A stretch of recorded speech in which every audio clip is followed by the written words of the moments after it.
Did you know that there are specific rules when it comes to reviewing a flaw on a piece of glass? In our industry, we're dealing with a product that is both fragile and strong at the same time.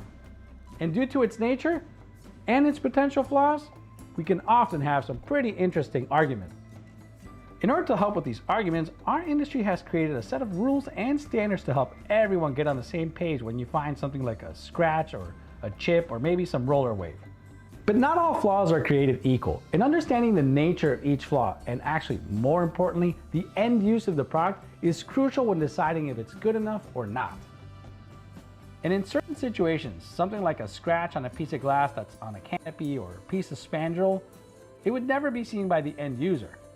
Glazing contractors have to mediate between the owner and the supplier, so learning the standards, making educated decisions, and setting the expectations up front can save everybody a bunch of time and money. To learn more about glass, don't forget to hit that like and subscribe button at the bottom.